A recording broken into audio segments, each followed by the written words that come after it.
Hey guys, Fred here, welcoming you to the January 2015 Q&A video, which should have been the December 2015 Q&A video had it not been for obvious issues, and I once again have to apologise for all of you who've had to sit around and wait for this thing because of my ineptitude at being able to understand that custom text renders the video for hours and days on end, and it makes me remember next time to use Photoshop for all the text needs, which is what you're going to be seeing in this little video here. Now, this video does have the questions that are the same as the ones sent in, but I have had to make a few changes. Some people sent in questions after the deadline that I made last month, and because this video has taken so long to get out, I felt that I should give their questions some highlighting, because honestly, it would be unfair to keep the questions the exact same if those people have known that this video has been delayed for God knows how long. So, some of your questions that were originally going to be in the video that was going to be posted last month are going to be removed. I apologise, but it does mean I don't have to take as long recording this thing, and inevitably it makes it much easier on our part. So let's get into this thing then, shall we? First off, this Q&A will be divided into multiple categories, as I have gotten questions from a variety of topic areas. We have wrestling, entertainment, sport, Friendship is Magic, anime cartoons, and personal. However, we're going to be starting off today with video games, and the first question is from Lonilol. Are you going to buy a next-gen console anytime soon? I already have a next-gen console, and that's the Wii U, so technically I already have one, and the question has been answered, although some people don't consider the Wii U to be a next-gen console. However, I will say it's got great HD graphics, brand new games that do great things, and it has a new control pad, so I would call it next-gen on that front, plus for hardware specifics, it's definitely up there, so people who call a Wii U a last-gen console, you're kidding yourselves. Next, we have Yalpid Poker asking, are you going to be getting a PS4 or an Xbox One? And it's hard to tell, because I don't know which one I want yet. I don't know which games are coming out for either of these that really going to pique my interest. Now, the Xbox One piqued my interest early on with Dead Rising 3, and of course the weather dynamics in Forza Horizon 2 would have been nice, but I haven't decided to get it. I just don't think there's enough games that made me think this is worth it. The Wii U has definitely gotten my love because of the types of games it's got. And yeah, you can kind of see where that's gone. PS4, while it has better hardware specifics and has some interesting games, none have really poked our interest. Sure, Rime, which will be coming out in the future, is one that I'm definitely keeping my eyes on, and obviously both consoles are getting Project Cars before the Wii U does, so I should be taking some interest into it. Unfortunately, I'm not, which kind of sucks. Nonetheless, I don't know which one I'm getting, so you may have to wait and see on that one. The hilariously named Bubblegum Flavoured Steroids asked, will you buy GTA 5 on the next-gen system, and what are your thoughts on next-gen consoles re-releasing games from the previous generation that didn't come out that long ago? Now, GTA is a bit of an issue. Now, I love GTA 5. It's a brilliant game, but sure, with the touch-ups they're giving it, does it seem worth paying all that money once again? Not to mention, after already completing the game once, I don't feel the need to do it again. I mean, sure, the graphics, the new songs on the radio stations, first-person perspective for everything, you know, it's all fantastic, but I don't think it's worth it. It really doesn't seem that to me. And you know, the idea of next-gen consoles re-releasing consoles from the previous generation hasn't happened a lot. And people can say to me, well, Fred, you're a Nintendo owner, you should look at what they announced on a Nintendo Direct the other day, re-releasing games from the Wii. Yeah, because backwards compatibility is amazing. I mean, they haven't added anything to it, it's just the old games for a cheaper price that you can get. I don't mind that, especially when I had to pay £45 for Metroid Prime Trilogy in its original form, and people now have to pay $8.99 for it when it gets released at the end of this month. God, ridiculous. Although I will have to say, re-releasing games just to make money is a really ridiculous tactic, because if you've enjoyed the game originally, you're automatically going to buy it again for the updated specs and better graphics, and in some cases better control methods, but the fact is, it hasn't been done properly right. I mean, you look at the idea of Tomb Raider coming out as a definitive edition when the next-gen systems came out, it really is ridiculous. But the thing is, these games that are being re-released gave people lots of happiness, and if they want to buy it again, they're doing their business. I mean, hell, from one generation to the next, and then to the next, I've bought Sonic Adventures 1 and 2 on all systems, from the Dreamcast through to the GameCube, through to the Xbox 360, for God's sake. So, I am guilty of doing that. And inevitably, if they haven't been released, say, in the last 2 years, if it takes 2 years to re-release a game, then you've got a problem. I mean, sure, GTA going on to the next gen was going to happen no matter what, and I will admit, Saints Row 4 going on to next gen from the last gen may have some new content, and it's going to have the Gat Out of Hell extra, which will mean it's worth buying, but in a rare case, that's one of the only times I think that it's worth it. If it's been re-released, say, 3 or 4 years down the line, then it's okay. Just give it some time and then it won't matter, is all I'm going to say. Regional D Huff. Which Smash Bros. Game do you like the most, from the first on N64 to the most recent on the Wii U? Now, I haven't played the N64 one that much, mostly because the graphics kind of suck, the roster's small, and honestly, I just never liked the N64 as a console very much, so hate me if you want, but that's 100% true. Melee was the first game on a Nintendo console I ever played. It had the best fighting mechanics and physics of any Smash Bros. Game, and had a really good single-player modes with the classics and the event modes coming in handy that really showed your skill after a while.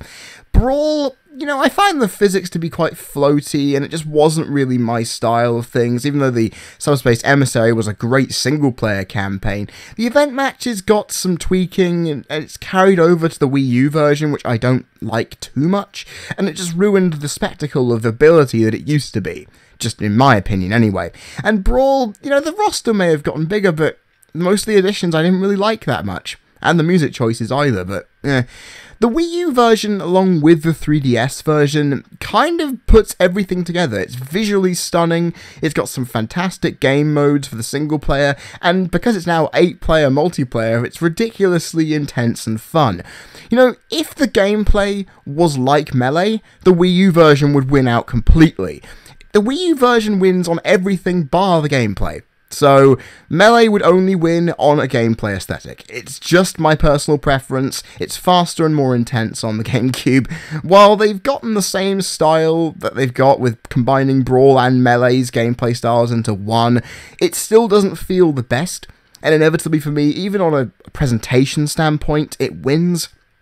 It's not gonna win out completely. So the Wii U is the best overall game, but Melee wins for fighting purposes. That's all.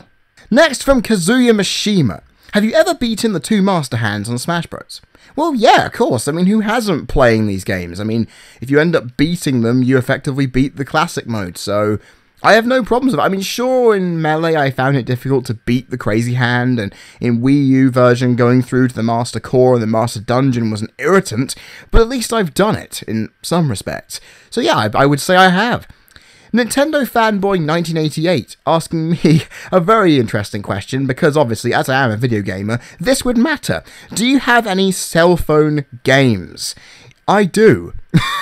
Who doesn't, on any mobile device, have games? Now, I've got some obvious ones from the arcade classics like Tetris and Pac-Man, and I've got a pinball game there as well, just because pinball is amazing, but then again, mostly because it's an Alice in Chains pinball, and I can go completely insane with it knowing I'm listening to Alice in Chains songs, because who wouldn't want to play pinball while blasting Man in a Box out of their headphones? Can't go wrong with that, can you? Some other games I have, which are Cut the Rope. I mean, if anyone hasn't got Cut the Rope, it's freaking amazing. And I've also got Sonic Dash. I'm a Sonic fan. What more do you expect from me?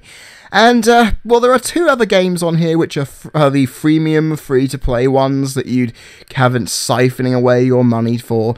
And overall, I just find them fun because of the franchise they're in. You've got The Simpsons Tapped Out, which has a narrative I'd love to see applied to an actual Simpsons episode, but Family Guy already did the nuclear holocaust ruining the entire area already many, many years ago.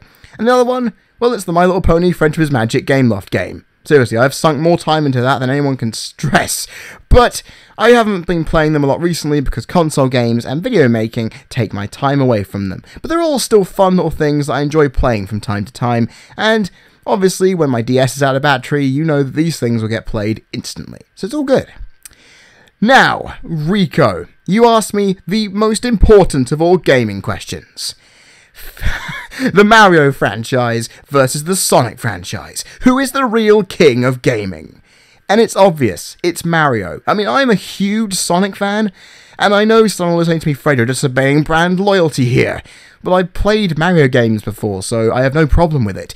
The idea that Sonic is the king only becomes from people who think that the best games define the best of you. And honestly, Sonic has had more negative games in its library than Mario has, and that's based on me playing quite a few of them. I mean, Sonic has got some gems in his game library, but they aren't the most shiny of gems. They all have problems.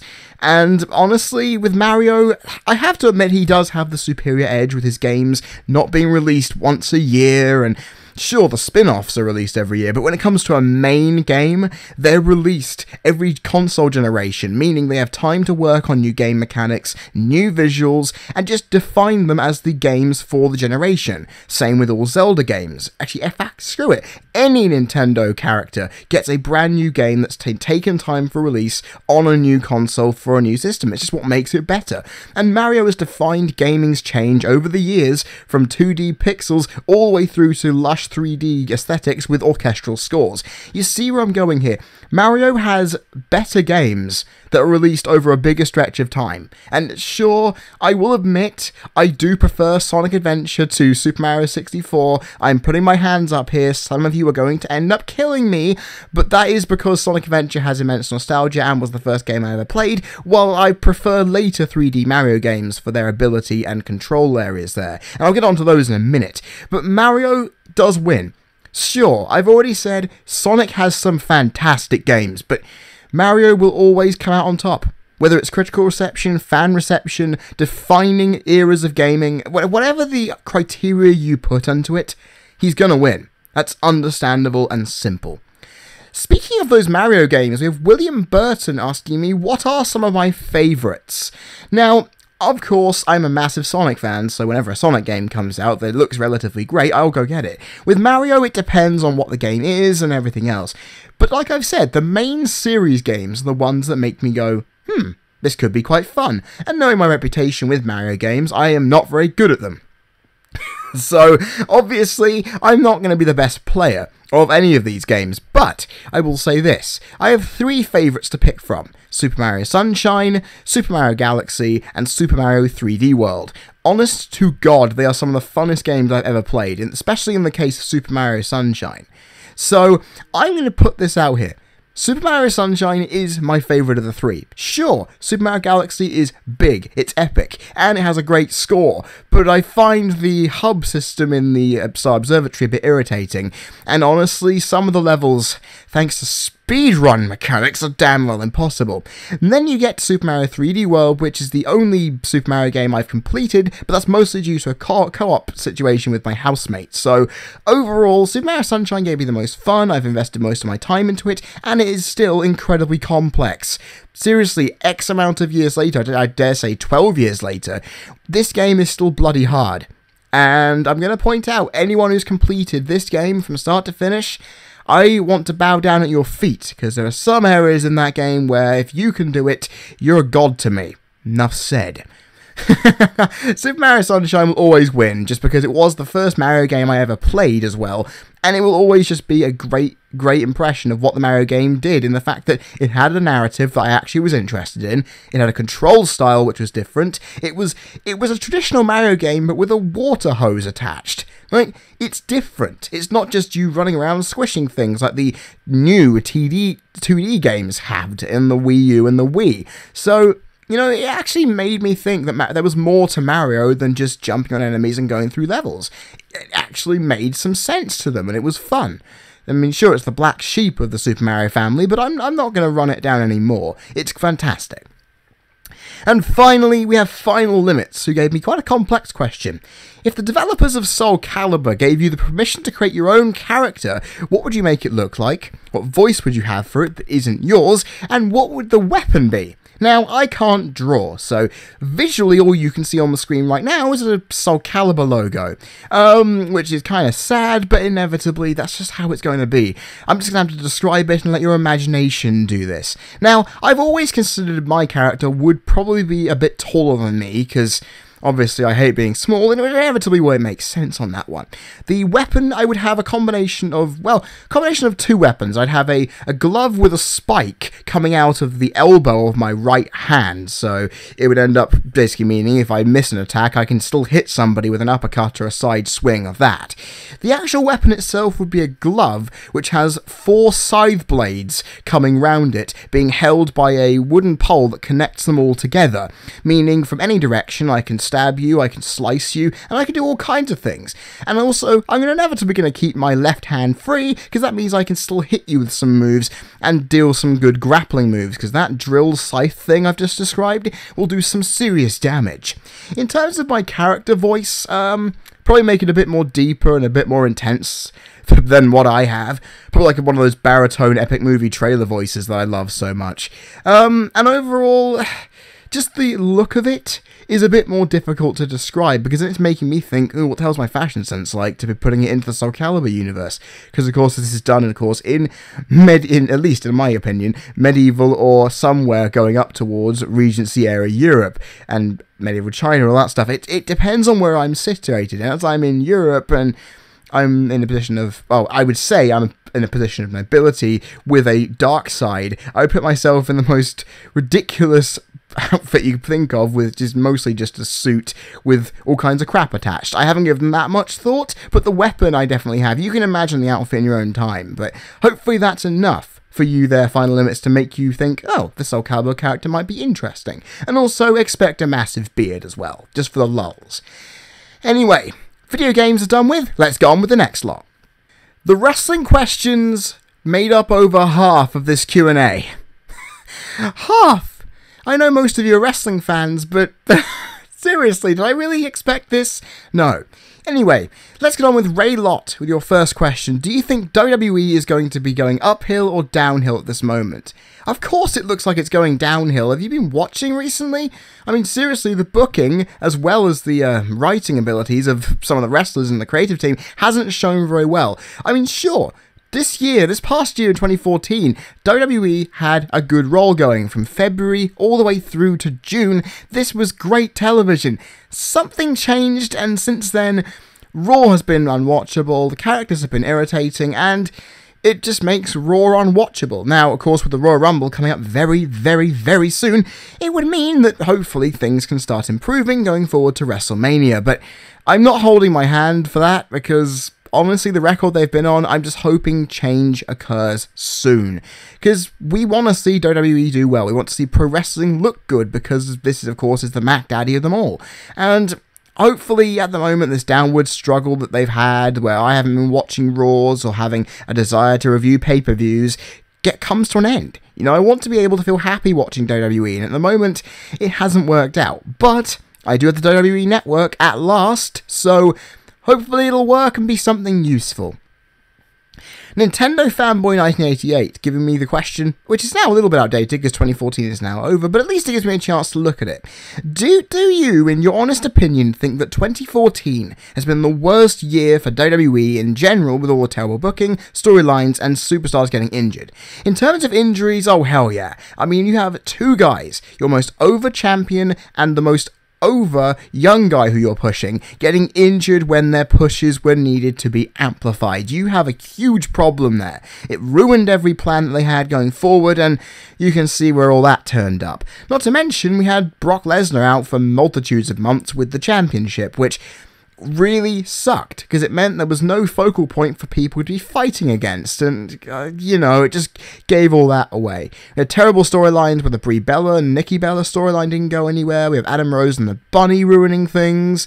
We had multiple celebrity appearances that did nothing. We've had people like Cesaro lose track. I mean, 2014 was bad in a lot of ways, and I've just described some of them, but you then look at the pay-per-view product, and minus a couple of duds being the Royal Rumble, Survivor Series, and TLC, and possibly, I would dare say, Battleground, every pay-per-view came up trumps. Seriously, every single pay-per-view came up trumps in the end. And I have to give my plaudits, because this year was the first year since I've been doing YouTube stuff that the WWE pay-per-view product got over a 5.5, so well done for you guys. But they weren't all fantastic, and inevitably I have to give them massive negative credit for that. You could have done something good with TLC, but no, you ruined it. Meh. 2014 was terrible, but it wasn't the worst it could have been. I mean, it's not on a 2010 level of crap. That's all I'm going to say. Largest 85. Was 1999 a tragic year for WWE due to the death of Owen Hart and Droz getting paralysed? Yes! I mean, if you don't think that, I'm wondering who the hell you are, because that's ridiculous. The fact is, if you have a guy die in a wrestling event, combined with a guy getting paralysed, kind of putting a cloud over your product, it's not good. It's not good, and that's my opinion on it, really. I mean, you look at 1999 in general, Raw was amazing. Pay-per-views were not. These two things happen, and it makes 1999 look terrible. I mean, it was a really tragic year, and it shows. If Raw was your only shining light, then there's something wrong with it. Trust me.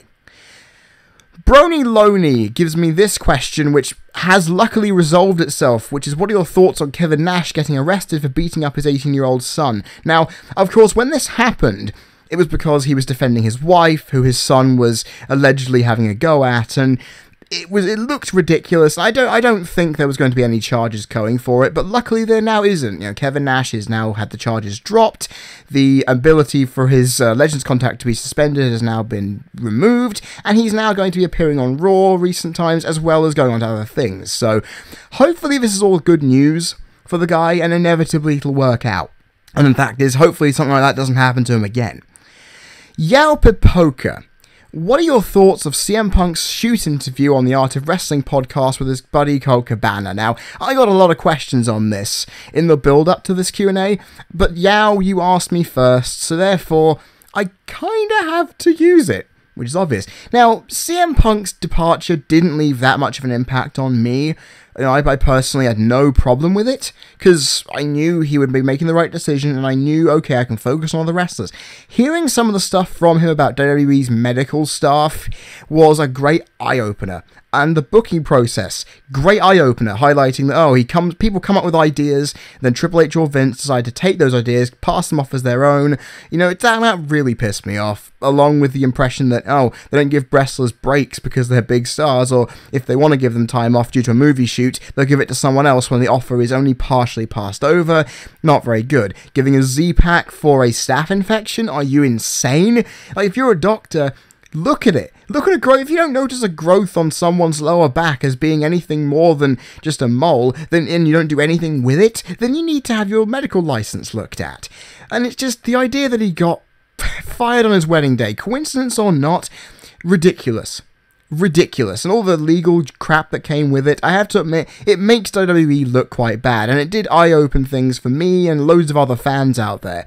However, I do have to say that people said that CM Punk came across as bitter and angry, and even though he continuously said it wasn't a shoot interview, it bloody well sounded like it. But then again, I have to give some notion of Punk here that he kept all these feelings and information bottled up for months on end. He's gonna sound bitter and aggressive because it's his mental state repeating all this stuff. I mean, if you were not angry after all the crap you've been through to get all this out there, no wonder you're going to replicate the mood you were in at the time. It just makes sense. I wouldn't call him bitter and aggravated and twisted for it. But I do have to say one negative thing that Punk said is completely and utterly wrong. Triple H not having time to phone you back. Well, he's in charge of NXT, in charge of creative, he has lots of public relations things to do. He's on TV most weeks, writing and directing things. Honestly, with a job like that, you'll be surprised how little free time you can get if you're doing so much. I'm sure Triple H gets very little time to himself, and even with his wife on the job with him, it would still be tough for him to find time to do a lot of things. So, just expecting that Triple H had a lot of time to phone you back, the fact is, he's been on TV constantly for the months after you had to leave. You then have all the stuff he has to do, that I would find it very challenging to do anything in this regard. So, honestly, I find it a bit wrong for Punk to kind of tread the moral high ground there, but It's just his irritation on it all can be understood, especially when he says, just give me a phone back, or at least when I come back from my honeymoon, give me a call, and then we can sort stuff out. The fact that all that came and spiraled out of control, I can see was a massive issue, but the fact is, Punk's interview was very entertaining, it was very eye-opening, and it was actually a very, very interesting listen. And overall, I have to admit, it was one of the only times in recent times I've actually been very interested by a podcast discussion, so well done there. Final limits, with this little interesting question. Do you think the IWC are full of hypocrites since they want a young guy to get pushed? WWE does it with Roman Reigns, but then they bitch saying he sucks and he's going to be the next John Cena. I've had this problem with IWC guys in the past, or anyone who claims that they want what's best for the industry, yet they continuously crap on anything that's new. It's happened with so many people. They don't want people in the wrestling business to be the next John Cena. They want wrestlers to appeal and connect with them. And if you are, quote-unquote, the next John Cena, you appeal to other demographics. It's the same with animated series, it's the same with any kind of media. It tries to appeal to as many people as possible, to broaden the range and make it as acceptable to whoever the hell ends up watching it. And you have some wrestlers like what we like, but people like Daniel Bryan and Cesaro and Dolph Ziggler, who connect with us because of their abilities and what we know from them on the inside of the industry. You have guys like John Cena, who are decent wrestlers and decent mic ability workers, who end up selling a lot of merchandise because people who are young have a person to look up to and is seen as strong and reliable and dependable. And people don't want to see Roman Reigns become that, and especially after his mic work in recent times, it makes you think, oh bloody hell, he's going to be telling fairy tales of how people go up and rise up against people and win, and it's hard to hear from a guy who should be an intense guy who beats people up for the love of it. That's annoying to a lot of people, but honestly, the IWC just want to see people who are wrestlers be pushed as wrestlers. And I can understand that you may think, oh, they're not really hypocrites on that front, but thinking about it this way, they went mental when anyone gets pushed to the top. I mean, seriously. Anyone who gets pushed to the top of the WWE, people immediately go, oh, it wasn't us who pushed him to the top. It was the company pushing them, and no, we're not going to have that. We're not going to support them now. We'll just cut our support off and let the company do the rest of it. Which doesn't really work. I mean, Cesaro was high on popularity around WrestleMania because of the fans. We got him in the position he was in. The company then decided to replicate that by putting him in a high-profile position. We thought that the company was going to keep hold of him and do well with him, and we cut our support immediately, allowing for the company to then realise he wasn't as over as we thought and take him all the way down. And that's what happens. You know, if we don't support these people, we're not going to see them get to the top. We're not going to see a Daniel Bryan style story reach the top of the company again. And that's really infuriating, because people like Daniel Bryan, hell, any wrestler can really be in the position of a Daniel Bryan and make it. But because Daniel Bryan is so down to earth and so anti what we'd expect, people don't like it, and will go with it. You know, the company just wants to push who they think will make them the most money, which is understandable, but the IWC wants wrestlers to be put on the top, not merchandise sellers. And I can agree that that's obviously not hypocrisy, it's a valid statement, but when we, the IWC, don't support a wrestler because we believe that the backstage staff are doing the job for us, that's lazy and downright ridiculous. If you have a wrestler who is doing well because of fan support, keep supporting them. Keep pushing these young guys to do well. Don't just go with it because you think that the company are doing the job. Don't do what happened with Curtis Axel, who was a decent wrestler, who could have been something, but inevitably you lot just cut off from him, thinking WWE know what they're doing, and it went awry. Same thing with Ryback, turning him heel. Sure, you didn't like it, and you thought, oh, the company is still going to push him down our throats anyway, we're not going to bother with it. He's going to lose to Cena, yada yada yada. If you like a guy, support him. That's all I'm going to say. Just inside, another Roman Reigns question. What if Roman Reigns cut his hair short just like Cena's? How would he look? Terrible. He's got a very square face, and long hair kind of works with it. Sorry to say, but short hair on a face structure like that, it's not going to work. Next, we have, I hope I pronounced this right, Escutiero Compton, giving me another Roman Reigns question. If WWE gave Roman Reigns a heavy metal rock star gimmick where he comes out with electric guitar headbanging, would that gimmick get over? No. The gimmick itself would. Just not with Roman Reigns. That's my opinion. I'm going to stick with it. Because, okay, Roman Reigns has the long hair, big guy appearance, but that doesn't work for a gimmick that requires a lot of charisma. Now, sure, I would love to see Roman Reigns appear on stage shredding a guitar to pieces. I'd love that, because guitar solos and high-octane shredding are two of my favourite things in music. But the fact is, you need charisma to sell the quote-unquote heavy metal rock lifestyle that would go along with the gimmick. Roman Reigns' voice and delivery, while getting better, wouldn't suit it, in my opinion. He doesn't have the charisma like a guy like Heath Slater would, which is why the one-man band gimmick actually worked for him, because it was seen as believable in him. And it wouldn't work with Roman Reigns. Just saying. Rico. Goldberg versus Rusev. Who do you think will win and why? Now, a lot of you, of course, I'm guessing a lot of you came from the Attitude Era, watching the Monday Night Wars, with WCW, of course, kicking the crap out of WWE for a while, and Goldberg's dominance being its thing. But I'm going to have to go for Rusev here. Now, here's my reason why. Goldberg is big. He's buff. He is very powerful. But the one thing that I've noticed from watching Goldberg matches, they are very short for an obvious reason. He beats people up by hitting them with high-impact moves that are likely to do instant damage. And while you may say to me, Fred, he's taller than Rusev, he's more muscly than Rusev, why are you thinking Rusev can win? It's simple. Rusev has the ability through submission moves, high-flying kicks, and other various maneuvers to wear your body down. If Goldberg has his legs worn out by any form of low kicks and punching varieties, he would not be able to commit a jackhammer.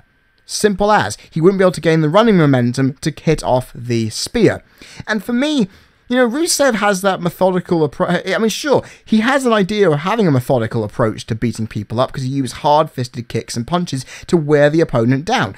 And sure, he has massive power moves, but he doesn't use them as the only thing in the match. Not to mention his variety of submission moves will wear down a guy like Goldberg, who, even though he may be powerful, would find it difficult to come out from it if his body has been worn down enough. And Rusev's submission finisher, if applied onto a weakened body part of that area, it would cause immense problems. And that, for me, just says he's going to struggle. Goldberg may be bigger, but to quote from JR talking about collegiate wrestlers, saying the smaller guys make the bigger guys afraid of them because of their ability to use speed to their advantage. And inevitably will wear them down a lot quicker and not lose a sweat. And that's effectively why I look at Rusev here in the same line. He may be a bit chubbier than Goldberg, but that doesn't mean he's any less of a faster wrestler. And I think, just as a physical specimen, Goldberg may be more imposing, but Rusev, to me, looks more aggressive, and because of his experience in different forms of wrestling from the Eastern Europe area, fighting and all that stuff, it brings more aggression to his character, which means when he fights a Goldberg, he'll be able to wear him down and win in quite comprehensive fashion, even though Goldberg will try and use all his power moves to win. So for me, Rusev wins, but it's not going to be done without a fight. Speaking of Rusev, we have a question from Kazuya Mishima, asking, what do you think of Rusev's push in 2014, and will he be champion in 2015 sometime, or will Cena bury him like he did to the Wyatt family? Blame WWE's writing for what happened to the Wyatt family, don't blame Cena. All I'm going to say on that one. Now, Rusev's push in 2014 downright surprised me. I saw him at the Raw after WrestleMania live in New Orleans, and I remember thinking, okay, this guy has potential. I'm not sure what they're going to do with it, but they're going to have to do something.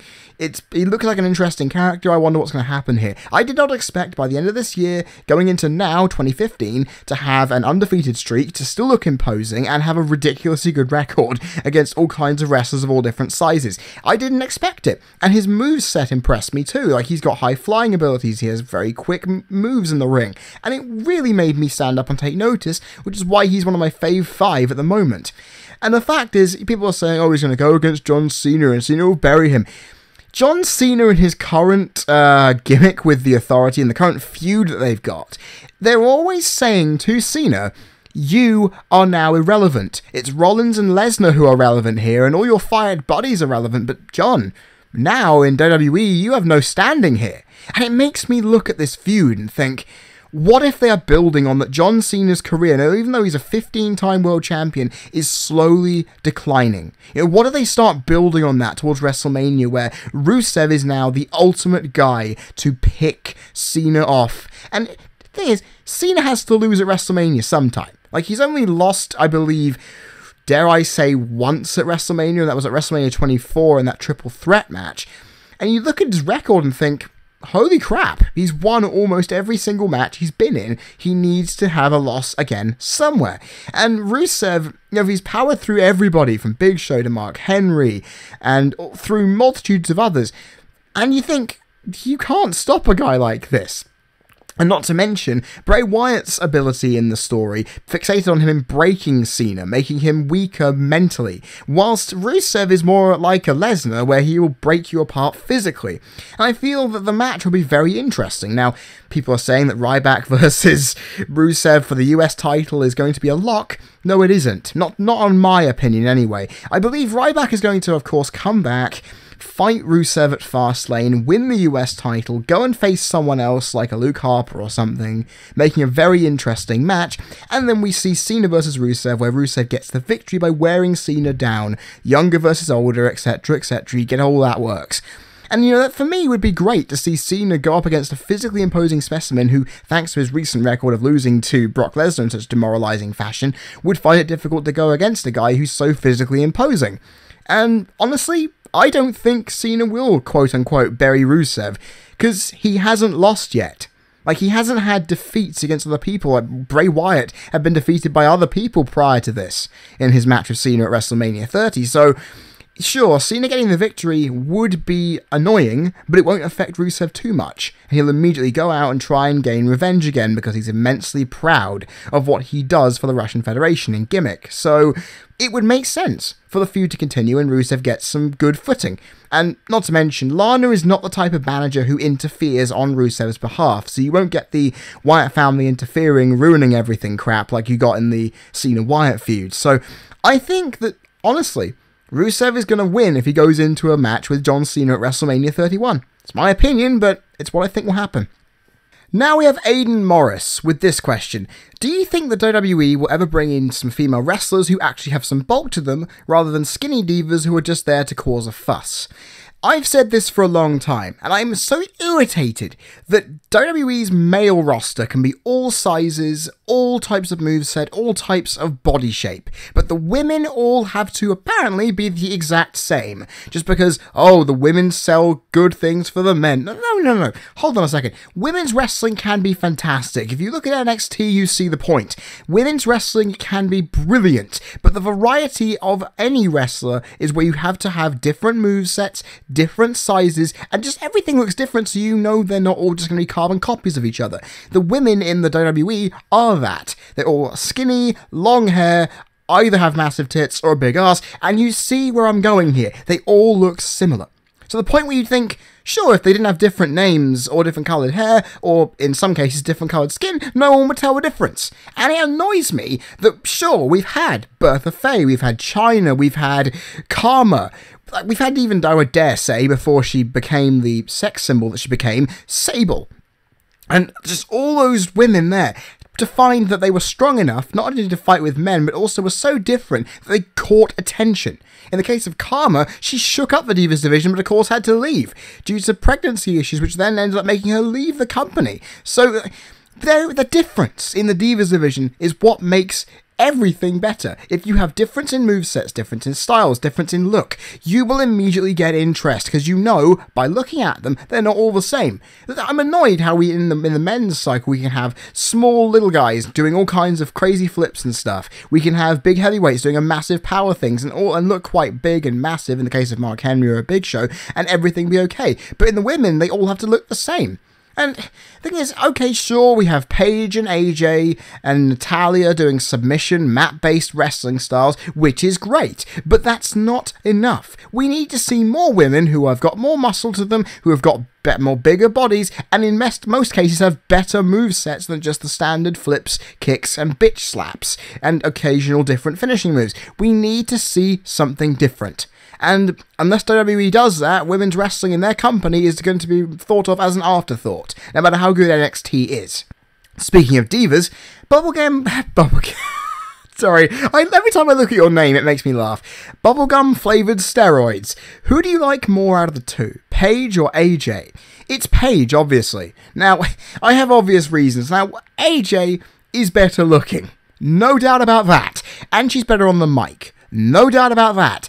But Paige, to me, is a better wrestler. She has a better heritage in the wrestling business. And not just that, I mean, the fact that she comes from Norfolk, or I dare say Norwich, 40 or so miles away from where I live outside of university times, being a fellow East Anglian, it's brilliant to see a person from my region represent our region on WWE programming. It's just like how the people in Preston and Manchester area feel about Wade Barrett being in there. You know, it's like we feel like, oh my god, there's someone representing us. And remember how proud the village that Mason Ryan came from were when he was in the WWE? They were immensely proud that someone from their country was representing them. Same with Drew McIntyre going from Scotland to there. We all feel proud of where wrestlers from our home area come from. And Paige is the only person I can legitimately say is from East Anglia in WWE who I can say, well, they're representing my region there. It's fantastic. And Paige, every time she wrestles well, which is from the NXT days through to now, I've really always been more impressed with her. Like AJ I was always liking because she was a much better diva in terms of mic and in ring quality than a lot of them. But Paige is the only one who's come up in recent times that has challenged her, and because of the connections that I've already stated, she will always be my favourite out of the two. Now, Roy Poon asking me, where do you see Paige in the near future? Will she be the face of the Divas division or an afterthought like Natalya? Well, seeing as Paige is now on Total Divas, there's no problem there. People are saying, oh, she's on Total Divas, she can't fight for the title, she can't do anything now, she's gonna die out and be ridiculous. Thing is, Paige is in her early 20s. She has got proven ability and will have a lot of time to develop a character for herself. She's got a lot of time to develop herself into a character who will become the face of the Divas division going ahead of times. But the thing is, Natalya has only recently started becoming involved in major women's storylines again, stemming from Total Divas. And the fact that Tyson Kidd and her are getting main placing on Raw every week, I wouldn't call her an afterthought. You know, I want Paige to be the face of the Divas division, but she needs more competition. And sure, Natalya and AJ are competition, but I want to see more. The Bella Twins are now competition, sure, but again, you need more. So one of the benefits of the men's wrestling is, of course, you have competition going in droves because there's more of them hired who have different abilities. Like I said in the question that Aiden Morris answered. You see, this is the thing. I want to see Paige succeed. Hell, I want to see all the women who succeed. Well, minus, I would dare say, Eva Marie, because she can't wrestle.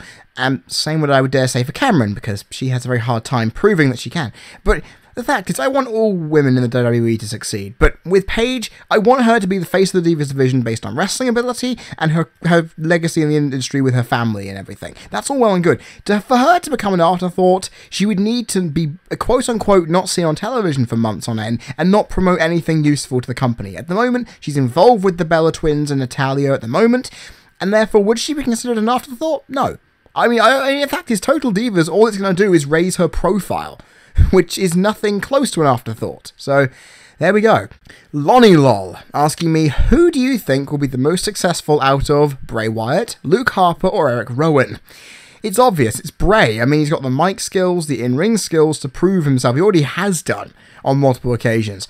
Luke Harper, I'm not going to go against what Mick Foley says, but in my opinion, he is a combination of a typical heavy wrestler with a brawler. Like, he has heavy impact power moves, he has great style in the ring, and does that brawling ability that Bruiser Brody would do so well, and he has a massive, huge beard. So, the fact is, I look at Luke Harper, and I'm always impressed whenever I see him in the ring, because he's big, he's got a great moveset, he can move fast, and he proves to be a deadly force. If you met Luke Harper in the back alley at night, you'd be scared shitless and would probably end up dead. That's all I'm going to say on that one, but Luke Harper always impresses me. Same with Bray Wyatt. Eric Rowan, it depends on what they do with him. Because honestly, after Survivor Series, I was thinking, okay, they're going to build up his gimmick where he just does random things and then interjects himself into a feud for no really random reason at all. Now, I know someone says to people online, via the internet, through wrestling forums and the like, that having no direction with a character's gimmick would be pointless. It would, I dare say, be suicide. But in the case of an Eric Rowan, if he had a gimmick where he just randomly finds a reason to feud with somebody based on the actions that they've done, etc., like fighting Big Show because he didn't like bullies, like that was a good idea. Just him randomly finding a reason to hate somebody and then fight with them would make his character have randomness about it that makes you wonder, well, what the hell is Eric Rowan going to do?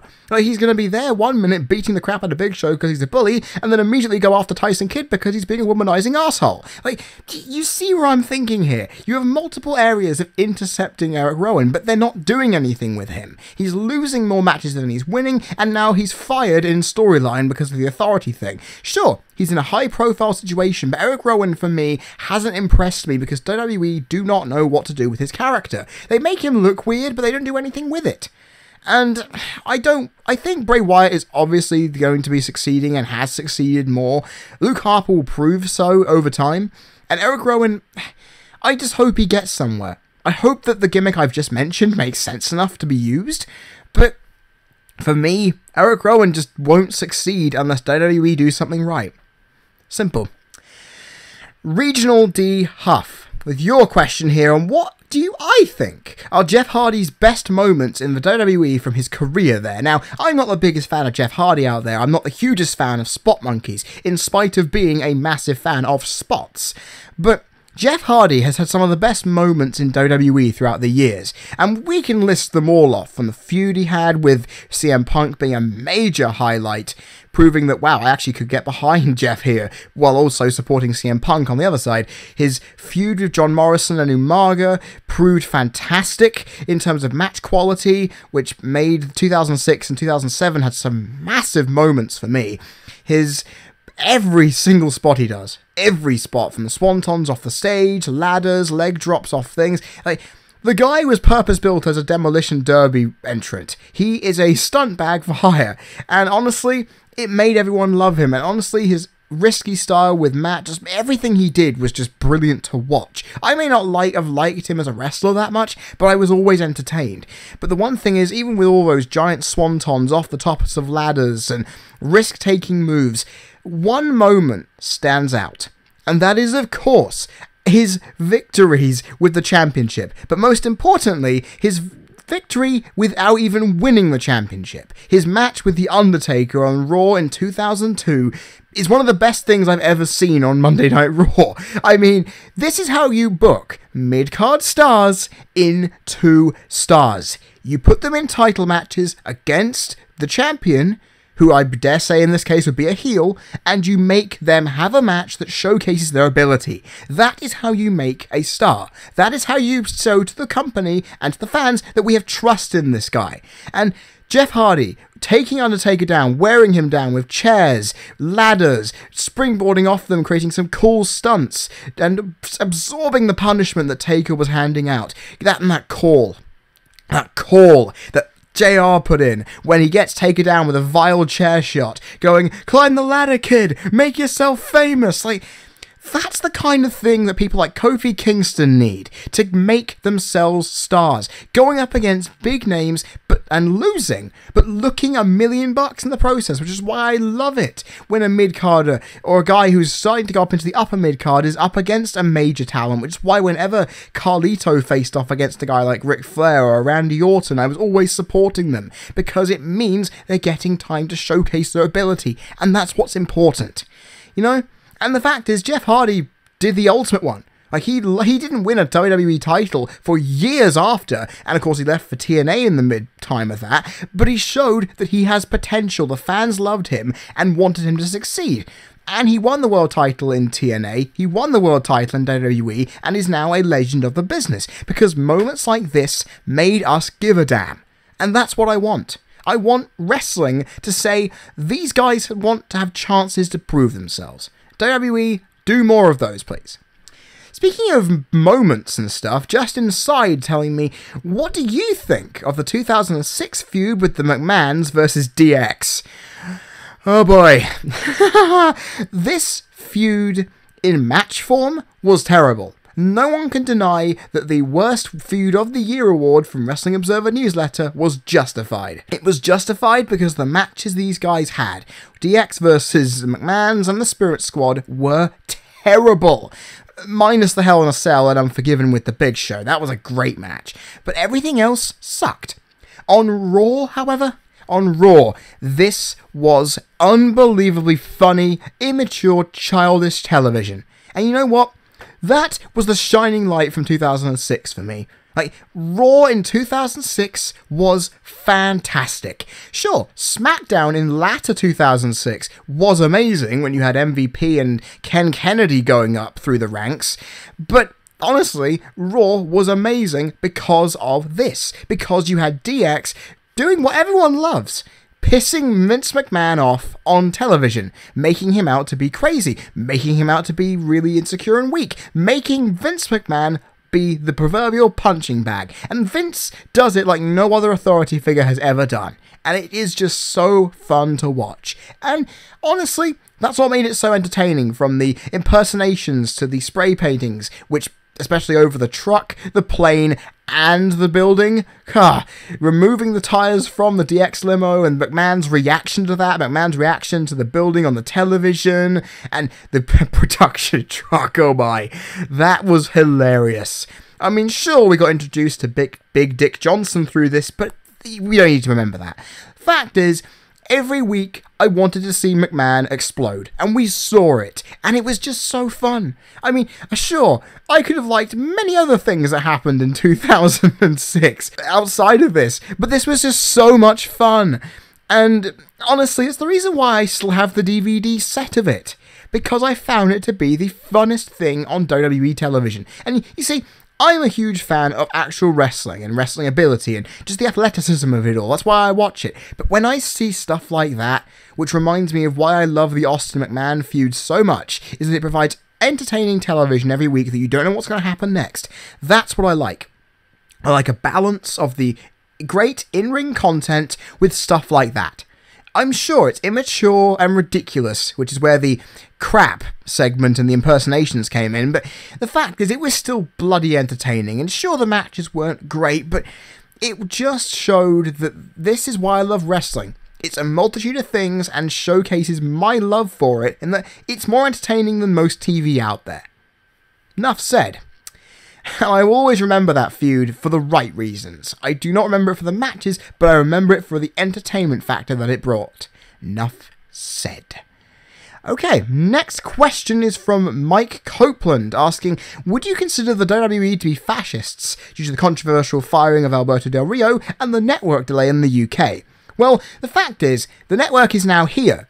You can get it early and get a 14-day free trial for the low cost of just $9.99, and the fact is, I already do, and I'm loving it. The fact is, they got it to us late because Sky Sports delayed it, and that's Sky Sports' fault, not WWE's.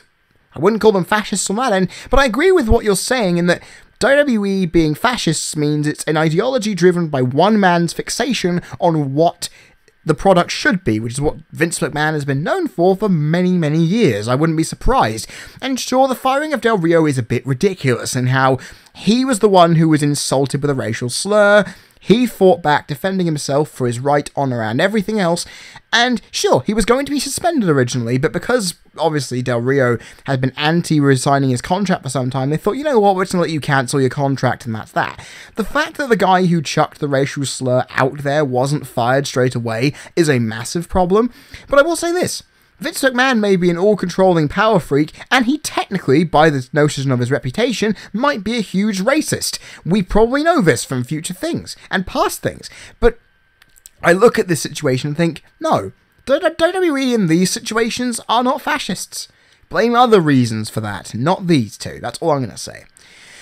Kazuya Mishima. Now, this is a little bit out of date, but I'm still going to answer it anyway, because there's a little side fact of it I really want to point out here. Now, you put here, do you see Daniel Bryan returning in 2015? Well, he already has. But the idea you put here is he done for good? Now, the reason why I still want to answer this is because I go into Daniel Bryan's matches now. I'm going to go into watching him thinking, I hope you don't bloody injure yourself, because you're one of the reasons I'm watching right now. Everyone else is in the same situation. They want to see Daniel Bryan, and if he's gonna wrestle again, knowing his injury could be severe again, it's gonna cause problems. Now, I never took this to anything. You know, whenever someone like Chris Benoit was injured, or anyone else for that matter, has been injured, coming back and they're favourites of mine, like an Edge, for example, I never really saw it as a fuss, because I was okay with what else there was, and I was thinking, okay, I can focus on someone else, yada, yada, yada. But the way WWE's been doing things, I always think to myself, I don't want Daniel Bryan to get injured, because he's one of the few people that makes WWE must-watch television for me. Now, I'm not saying I'm a massive fanboy or anything, but without Daniel Bryan and his championship reign, you know, WWE sank in quality. And that's just the problem I have, is that I want to see Daniel Bryan wrestle because he shows me why I love watching wrestling so much. And if he goes because of another injury as a result of his new feud he's having in the next couple of months, I'm going to be worried every time, thinking if you do a risky suicide dive or a headbutt or something, you're going to be injured and I won't be able to watch this company again because they won't be pushing people who I love to the position they should be to take your place.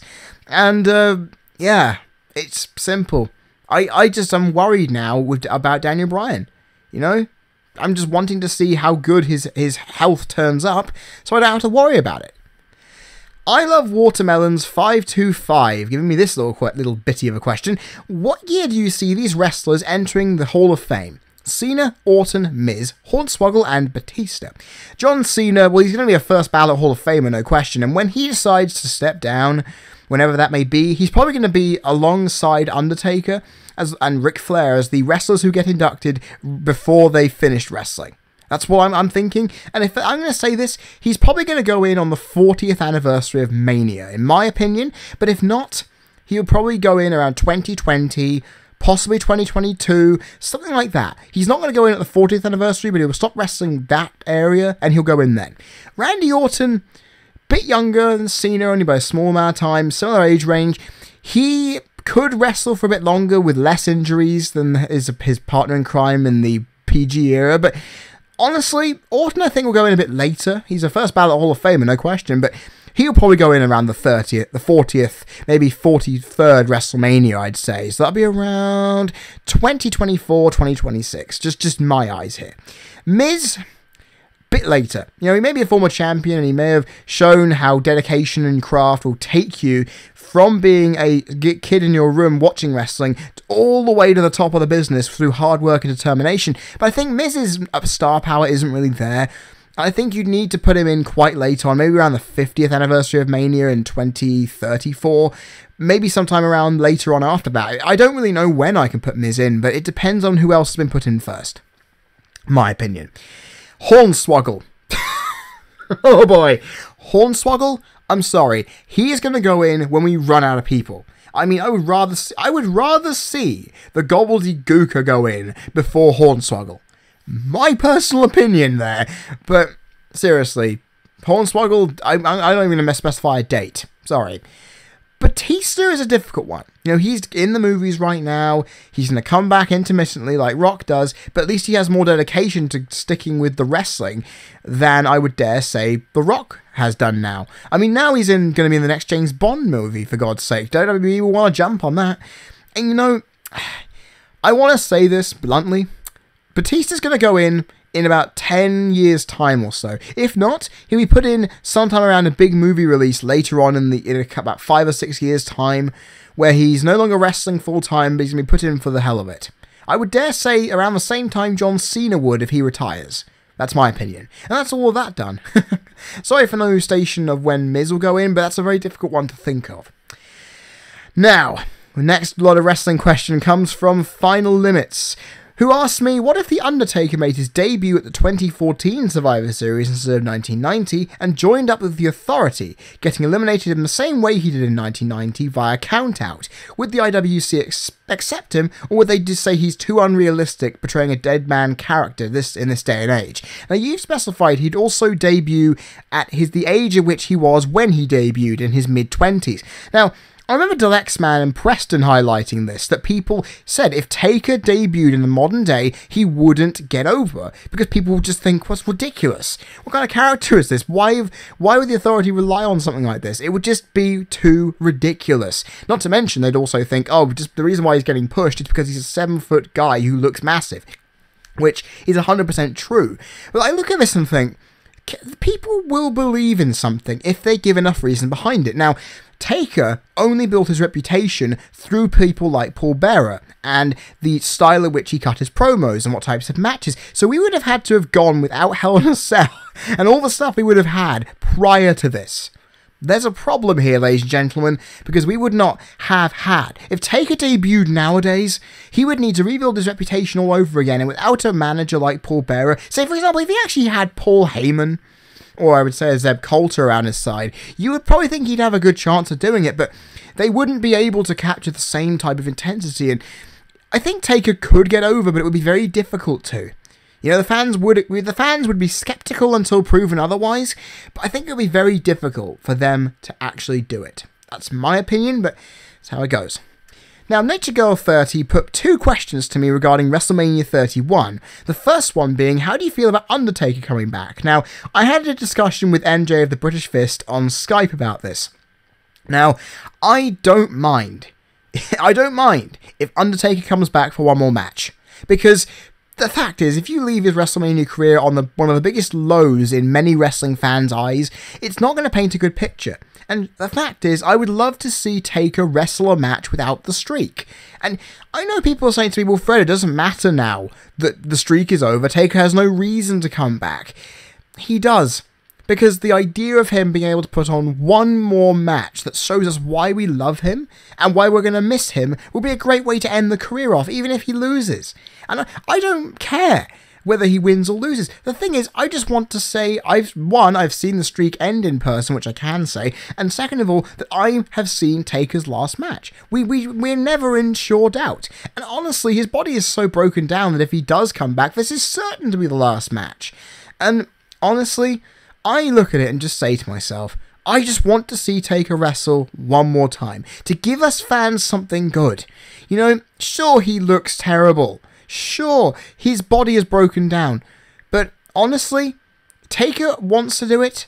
I have no problem. And sure, Vince was the one who chose to end the streak, which is annoying to many, but the fact is, if we get to see Taker close out his career against Sting, or pass the torch to Bray Wyatt in the "you're the next quote-unquote phenom of the WWE, take it and run, man, you're good," it'll be the best thing. And honestly, I don't mind.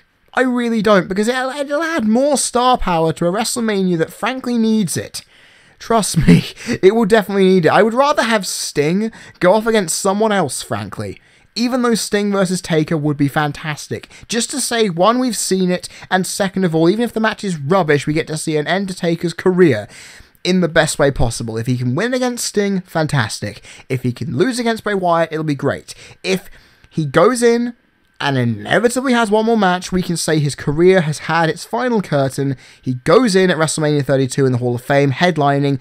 That's being done. However, I think it was Rico who told me he'd rather see Taker to miss WrestleMania and then go on to WrestleMania 32 and wrestle his last match going into the Hall of Fame there. So there's a problem there. I want to see Taker coming back at WrestleMania 31, but if it doesn't happen, I'll understand why. Enough said. And this is interesting. What would be your main event match for WrestleMania 31? Now, my dream match was to see Dolph Ziggler versus John Cena, title for title. IC title versus WWE title, putting Ziggler over. That's not going to happen anymore because of storyline situations and the fact that Ziggler is no longer IC champion. My dream main event is one of 2 scenarios, which is Bryan versus Lesnar, which is obvious. It's most likely going to happen. Then you have this one, a Shield triple threat for the title. Now, how Roman Reigns is going to get himself into it is simple, with the Royal Rumble victory, but how is Dean Ambrose going to get involved? Well, honestly, if and when he does, he'll find a way. He'll find a way. I mean, honestly, if it's him interfering in Seth Rollins' title defense at Fastlane, in a rematch between him and between Lesnar and everything else, he would interfere and inevitably want to get himself involved. And if, so for example, J&J Security screw him out of it, you see how all that all goes. It'll lead to that brilliant match. Now, I want to see Bryan versus Lesnar. I think everyone else does, because it'll be a great story. But who knows? My dream main event match has gone, but my main event match that I want more than the rest, Daniel Bryan Lesnar. Enough said. Now, I'm going to censor this person's name because you know what it is. I'm not really comfortable with saying the word in question out on my Q&A, but you know what it is. Jack the Talking D asking me, thoughts on the New Day? Now, I mentioned in a tweet not too long ago, if once the New Day have something interesting about them going on that actually makes them good enough to watch, I have no interest. The New Day look to be interesting if you have them become turncoats, turn themselves heel, and immediately highlight themselves as people who are sick and tired of the way African Americans are treated, and African people in general, in the case of Kofi, are treated, saying, you know what, we're sick of not being given opportunities just because we are who we are, etc., etc. But they're not doing that. They're happy, smiling. The fact is, they don't even know what to do. Because with Big E, I've always said, they have no idea whether to put him forward as a big, muscular, tough guy who whips the crap out of people, or a piece of comedic relief with his fantastic delivery on the mic. Like, they don't know what to do with the guy. The same with Kofi Kingston. He's a one-dimensional character who still is a one-dimensional character because this bloody stable has no use for anything. And the New Day needs some reason to fight somebody.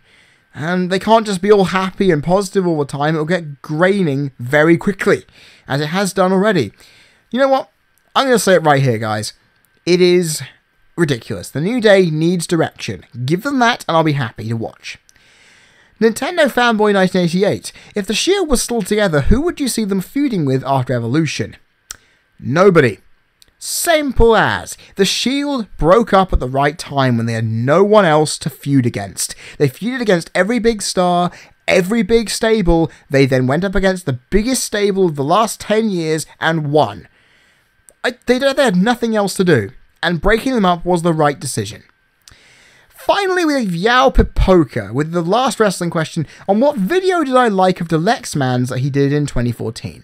I have to say, it's the videos that he did towards the end of the year where he stood up for himself as a wrestling fan, defending his right to have his own opinions, and highlighting that people wanted to see him be negative for the sake of it because wrestling fans love negativity.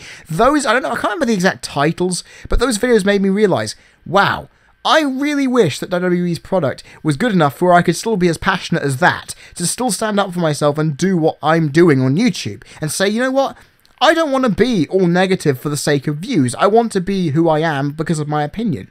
And that was a really inspiring thing to hear, so I'll go with that.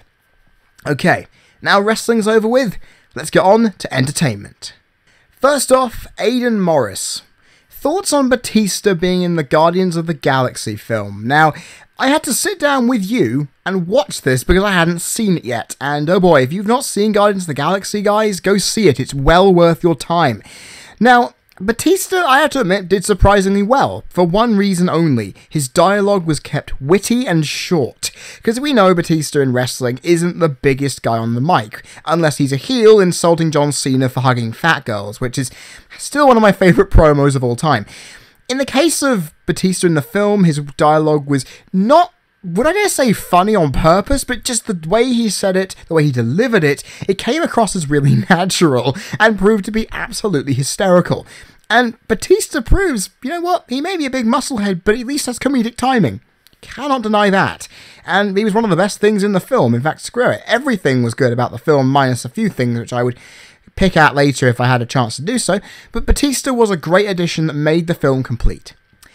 Escatiero Compton came back with this one on what celebrity death shocked me the most in 2014. Mine was The Ultimate Warrior and Robin Williams. Now, both of those I would 100% agree with. Although Rick Mile of Blackadder, Bottom, and Yes Prime Minister fame definitely got me, because he's one of my favourite comedians, and people often said that I have a comedic style that was similar, which is actually a very massive compliment on my end from whoever's been telling me. The biggest without a shadow of a doubt was Philip Seymour Hoffman. I'm sorry to Robin Williams, you were a fantastic actor, but anything that Philip Seymour Hoffman touched turned to gold. That guy, hands down, one of my favourite actors alongside Kevin Spacey. It's sad what drugs can do. You know, I always have said, if you are into drugs like that, you're just destroying yourself. But I know he went through rehab trying to get himself clean, and it inevitably didn't work for him. The addiction proved too much, and it just shows again, guys, drugs are awful and you shouldn't be doing them no matter what. And we lost one of the finest actors in the acting world because of his addiction, and it's awful, because Philip Seymour Hoffman's performances were one of the major reasons why, if he was in a film, I went to go out my way to look at it. And I really got angry. I lost a guy in the acting world as good as he was, when a lot of people in the acting industry who are rubbish end up staying, which is awful. But still, Philip Seymour Hoffman was the one that shocked me the most, mostly because it didn't actually end up seem like it would happen. It was out of the blue, Robin Williams-esque in terms of shock, but still, it's ridiculous. Finally, Death to Humanity highlights this question, which I'm really happy I have added. Thoughts on the Bill Cosby rape allegations?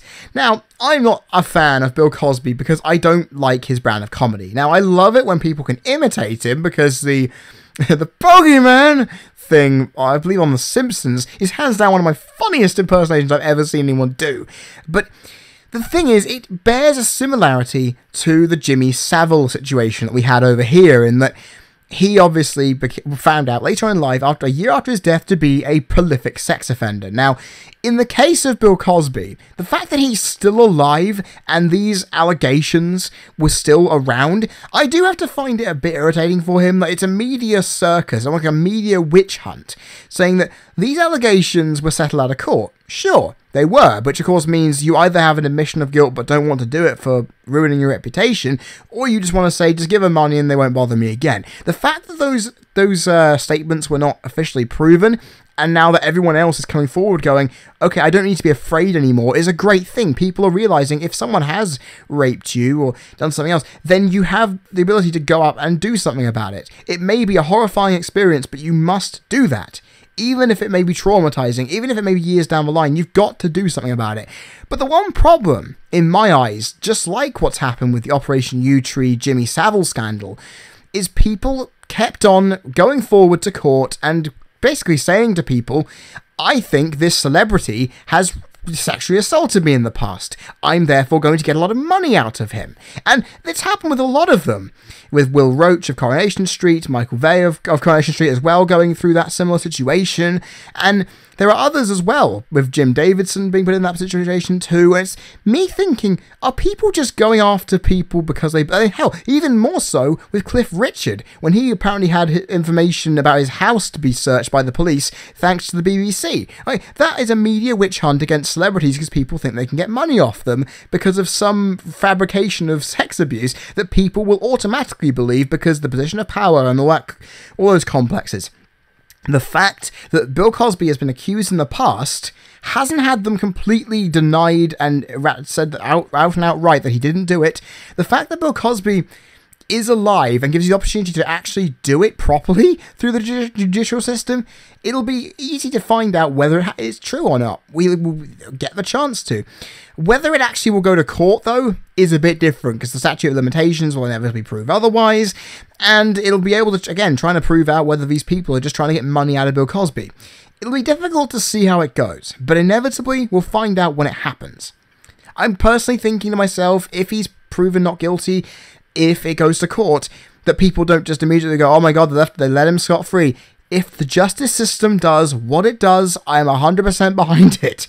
It's the same thing with the Chris Evans thing in the UK, where he served his time. The justice system did its job on that regard. I don't have to say any more about it. Nothing else should be said. If the justice system has been served, he's served his time, enough said. In this situation, if Bill Cosby is found guilty, he's been found guilty, the justice system will do its job. If he's not and walks away, that's just how it's going to be. Can't go wrong with that. Now on to general sport questions. With Ray Lott saying, do you think CM Punk is going to succeed in the UFC? He has every right to. Everybody has a right to succeed wherever they want to go if they put the dedication and time into it. The fact that people in MMA, and actually in professional wrestling, want to see CM Punk fail, I can't believe it. I really can't believe people want to see CM Punk fail. It's ridiculous. The fact is, if he succeeds, he succeeds. If he doesn't, he doesn't. There is no negative situation around that. people wishing he fails because, oh god, he's a fake wrestler coming into real fighting. Fact is, he's got Muay Thai background, he's got judo background, he's not as quote-unquote illegitimate as everyone else could be. I mean, fact is, pro wrestlers, no matter how choreographed pro wrestling is still athletes. They condition themselves, they train to learn moves and be able to execute them properly. If you had a wrestling move planted on you outside the confines of a wrestling ring, you would feel it. If a proper figure four was locked in, you'd have broken legs. If you had a triangle choke put on you, as MMA has already shown, you'll pass out and possibly die.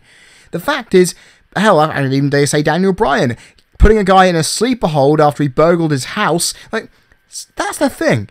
Wrestling is not fake in the athletic sense. It's sure, it may be strictly choreographed and what you see isn't 100% legitimate, but the fact is these guys are athletes. CM Punk is an athlete. You cannot deny that. So think we're wishing he fails just because he comes from pro wrestling. Look at Brock Lesnar. He entered into MMA and took over the world with it. Look at Bobby Lashley. He went into MMA as well and showed that he had legitimacy to it. Hell, even Batista went in and won. And Alberto Del Rio trained in mixed martial arts as well. So these guys are not bad. The fact is, the fact that they went from wrestling, or at least in one case before it, to train and go into it, it shows that they have diversity and want to show their ability off. If Punk does well, he will do well. And I just want people to stop ripping on the guy just because he comes from wrestling, you know? Ridiculous. Anyway, the next question in here comes from Mike Copeland and saying, have you heard of what happened with Phil Hughes? Now, this was months ago, and I still feel sorry for what happened with Phil Hughes. Well, you know, sorry. If you're doing a sport that you love, something that you care about immensely, that you put a lot of time into, it's awful to know that that's the thing that ended up killing you. Now, I have played cricket, and it is a very dangerous sport, even with the padding and the helmets. It is quite dangerous. Those balls are freaking hard, and I know there's an innuendo coming through that someone's going to point out, and therefore I've probably made it more aware by speaking about it. But nonetheless, you get hit in the side of the neck by a cricket ball, you're going to feel it, and it's awful.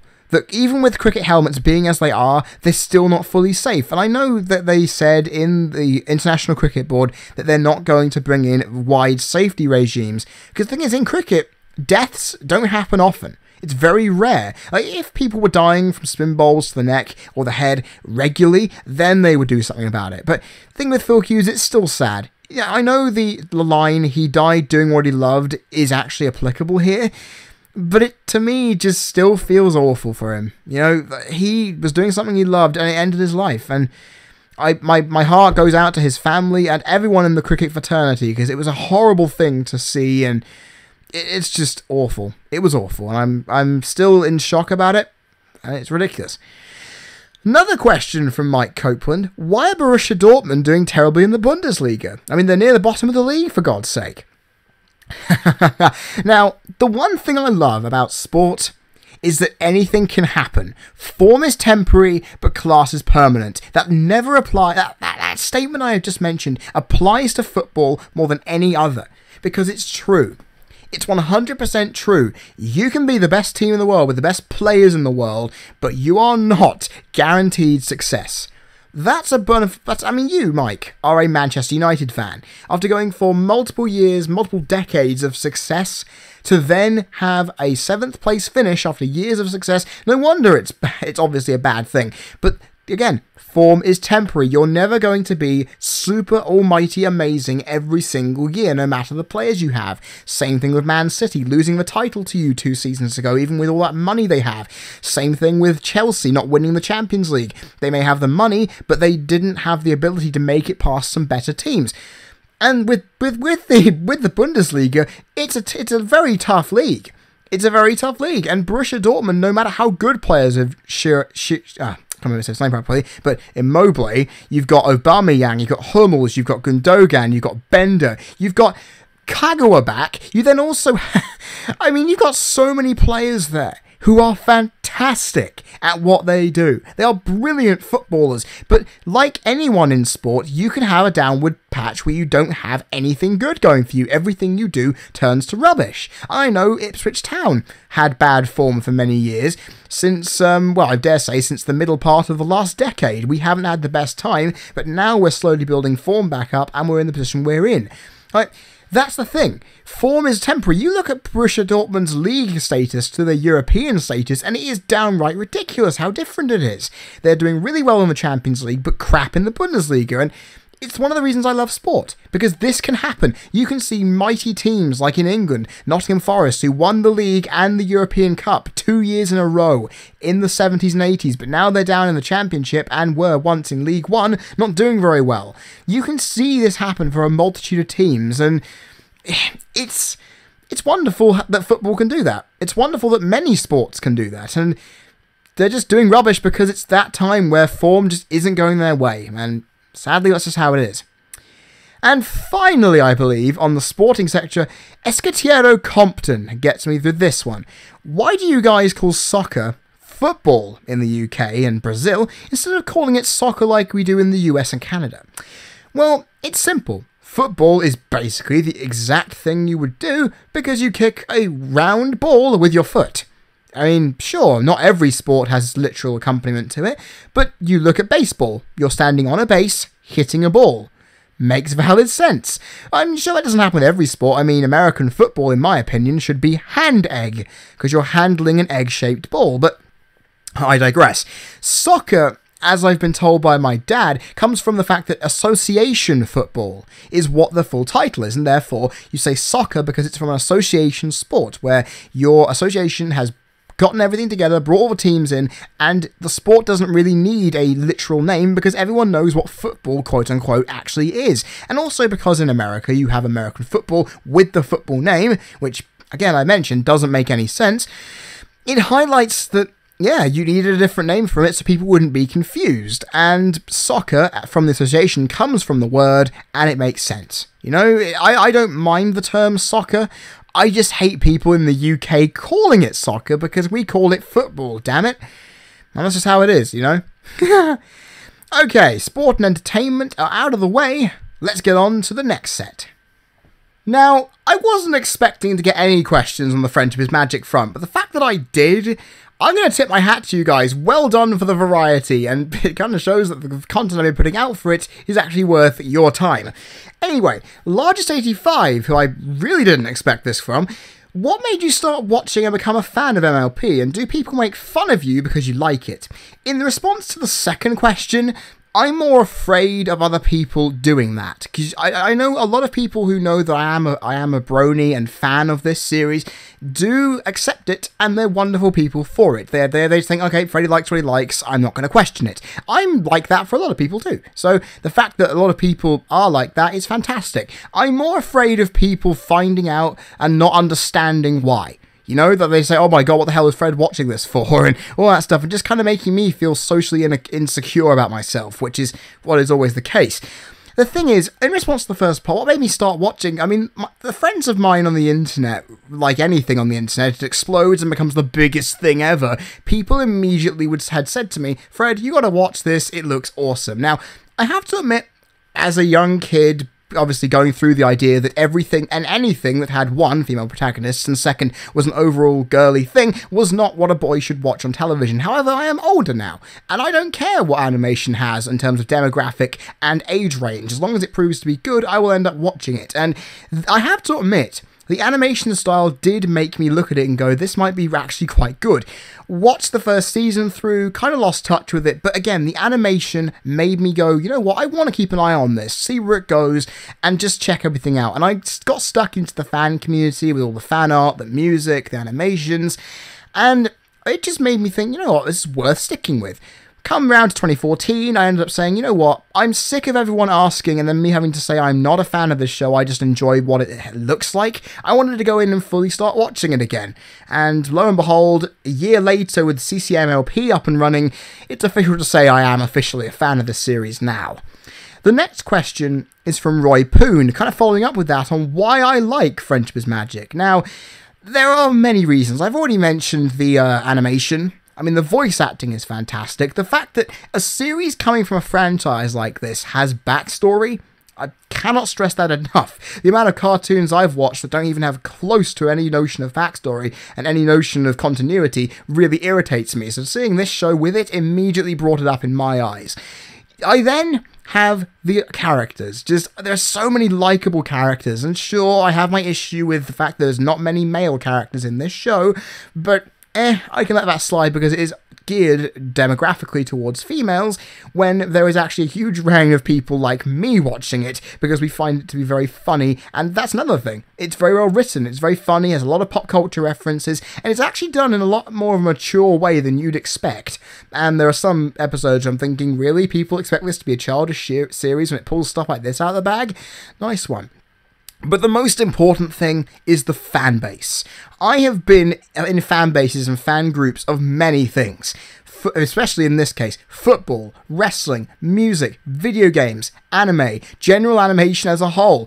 And the fact is, all of them have something in common, that everyone absolutely rips each other's opinion to shreds, doesn't seem to give a damn, and they end up wanting to fight with each other rather than actually doing something constructive.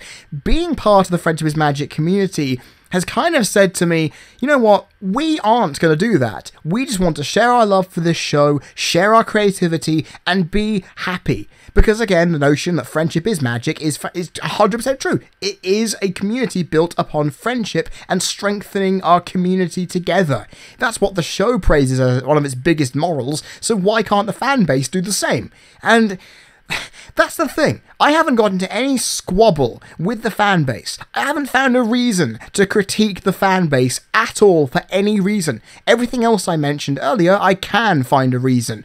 Wrestling fans, football fans, music fans, video game fans, all want me to pretty much, metaphorically, kill them because of how ridiculous they all are, and in some cases stupid in some cases. But I look at this fan base and think, I love being part of it. I've gained new friends from this, just like I have in others. And honestly, the better thing, they hold meets outside of the show in public where you get to meet up with fellow fans and just have a good time, make some new friends. And I did that in the Christmas holidays. And overall, it showed that, you know what, other fan bases should do this. Other fan bases should let your fans come together outside of your confines of the internet, meet up with people who like the same things you do, and get friends out of it. Increase your social circle. That is the benefit of what this franchise and its fan base has done. And seriously, wrestling fans, music fans, video game fans, whatever you are, do it. Set up a group online and say, hey, do you guys in the area who like this want to come up and meet and discuss it? And that's what's the benefit of it. Friendship, damn it. And the show's fanbase is the pinnacle reason why I love this show so much. Now, I don't know if she's told you this, but Nature Girl 30 got into watching Friendship is Magic from watching my countdown. And she's now a fan of the show. Sorry if you haven't told anyone this, Nature Girl, but it's just something amazing for me knowing I've managed to convert somebody into a fan of this show without really trying on my end, which is great. You asked me this question. Do you think the Cutie Mark Crusaders will get their Cutie Marks in Season 5? If so, what would they look like? Now, on the what they would look like thing, you can see on the screen right now, there are some images that I found off DeviantArt of people who thought, okay, here's what I believe they could look like. They do a better job over anything I could describe, so I don't need to answer that question. They're right there in front of you. If you look at why they were chosen, or in fact listen to why I'm about to say now about it, you'll see why. Now, Season 5, I don't know what's going to happen with this season. It could be the last season we see going forward to a 2-year break before a 2017 movie comes along, or we just see the series go on until the movie ends it right in 2017. See, I don't know when that's going to happen, so I'm looking at this series thinking to myself, I don't know when they're going to get their Cutie Marks, but I want one of them to, because it makes a better storyline. I mean, sure, you could have all of them getting theirs at the same time upon realization, but that wouldn't be fun, would it? You couldn't make an episode or an entire miniature backstory arc on it. You couldn't make an episode on the idea that, say, for example, Sweetie Belle realizes that she's really good at singing and wants to embrace it outside of their meetings at the schoolhouse.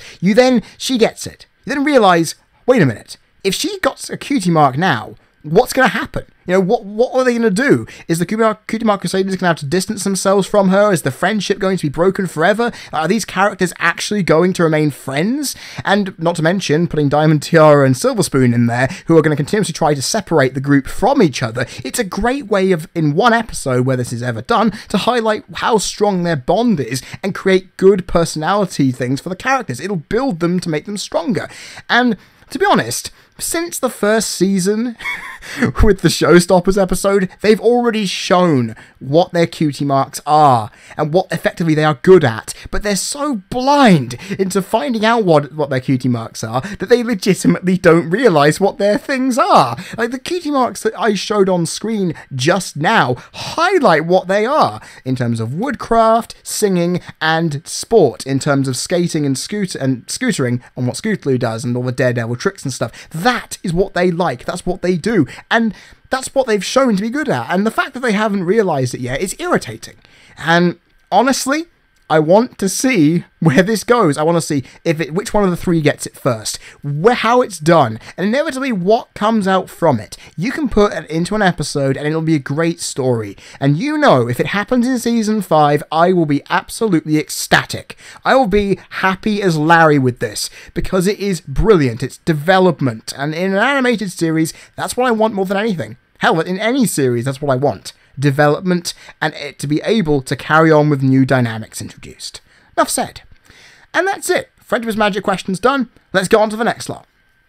Now, Rico, with your last question in this Q&A, what is the most entertaining anime that you've seen in your lifetime? Now, this is a difficult question to answer, because even though I've been a fan of anime for close to 10 years now, I haven't seen a lot of series in their entirety, which, shoot me, is 100% true. Now, there are a few that have made me laugh my arse off for as long as I have, and I could name a couple of them that I really enjoy, which is Azumanga Daioh, Panny Pony Dash, Two Good Slice of Life animes there. Then again, they were great, but there are others that really, really made me laugh, and 2 of them are from more recent times. And the 3 that I'm looking at here that I would put in that category are Nishiju, Gekkan Shoujo Nozaki-kun, and Sabagebu Survival Game Club. All 3 of those had me laughing my arse off, not just because of the jokes, but also how entertaining the characters were to be around. But the winner has to be Nishiju, because that is a slice of life anime that by its English translation title you'd think would not be that interesting, because it's a slice of life in a school. You know, you'd think, okay, that's immediately going to be boring for some of you, and the title My Ordinary Life is again very boring.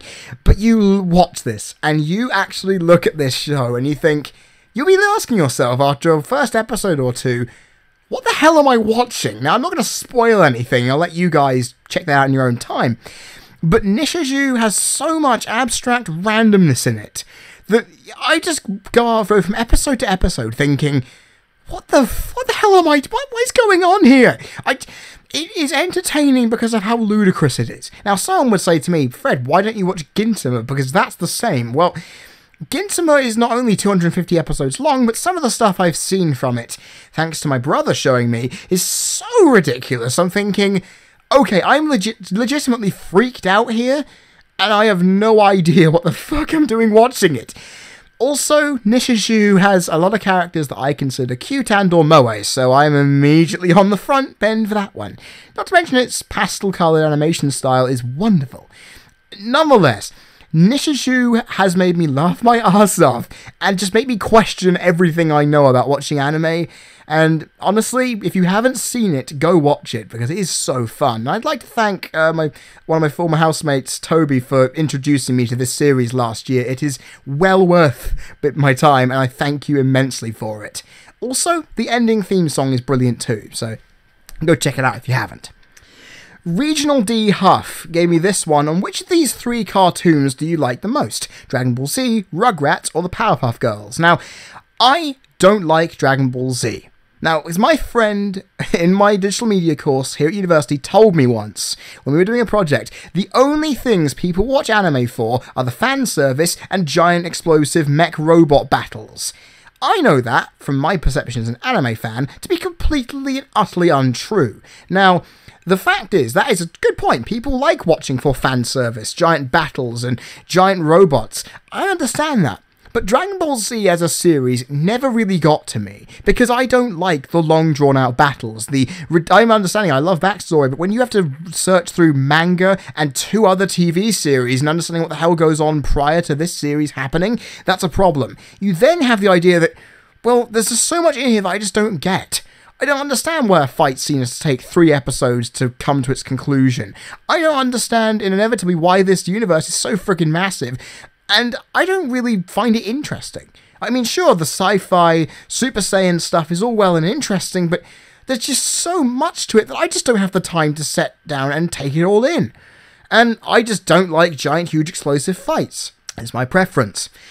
Then I get to Rugrats, which I know some of you, I know Rico knows my opinion on Rugrats, that while I liked the concept of this series, the narrative behind the idea that we don't know what the babies do in their own time when we aren't watching them, is a great aspect to this series. It's fantastic.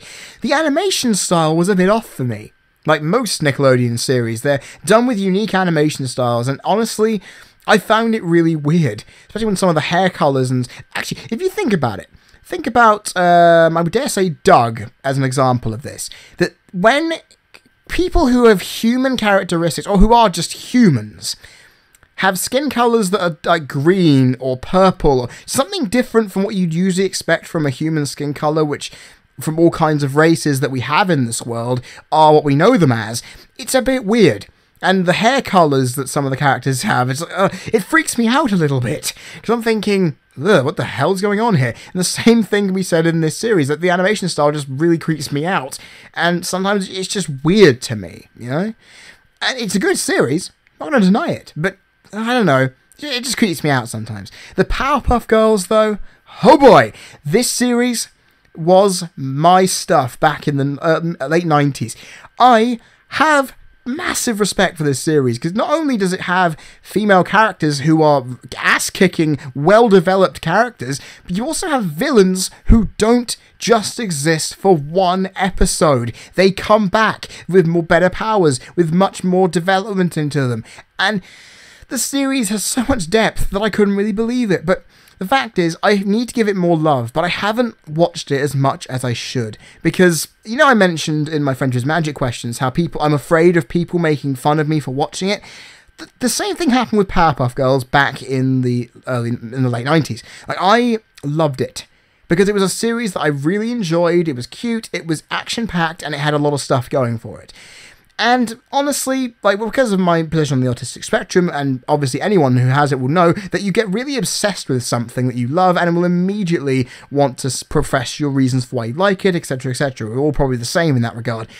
And honestly, I brought a massive poster of the Powerpuff Girls into school, and because, again, it was pink, had female characters on it, because that's what the Powerpuff Girls are, people made fun of me and said, "Oh my god, Freddie, what is that? Ha ha ha, well, you shouldn't be watching that, you're stupid for it." And that kind of built that anxiety and social insecurity that I have, that I can't really say what I like to people, because people are going to make fun of me for it. And it all started from my liking of the Powerpuff Girls. And the thing is, the series, looking back on it, is one of the best animated series ever made. You cannot deny that. And, you know, that's what annoyed me. It's that people are shallow human beings when they're kids. People say kids are innocent? Seriously, they're more evil than we are. When you get older, some of them are just downright cruel. And when you are young, you say things you don't mean, but hell, it stopped me from liking something that I really did like back in the day. And, that's just all it is, you know. Before I go on to the personal side of questions, I got a news question here from Just Inside, and I also want to tie it in with another question that I got, which is on a similar theme. What are your thoughts on the Ferguson riots and cops killing black teenagers? Now, this is going to be a little bit of a rant here, because I have a massive problem with the US Constitution and its notion on gun rights. I have a massive problem with that. The reason being is simple. If you're going into a job just because you have the sense of authority and you get the ability to handle a gun, you should not be doing it. Flat out. If you think that, oh, I have the right to bear arms, meaning you have the right to carry a gun around everywhere and almost threaten everybody who you're around because of it, you shouldn't be having a gun. If you have a gun and it says, oh, I'm going to use it for self-defense, when it's an overpowered assault rifle, rather than a pistol, which would be much more appropriate for self-defense, you do not deserve the right to own that gun.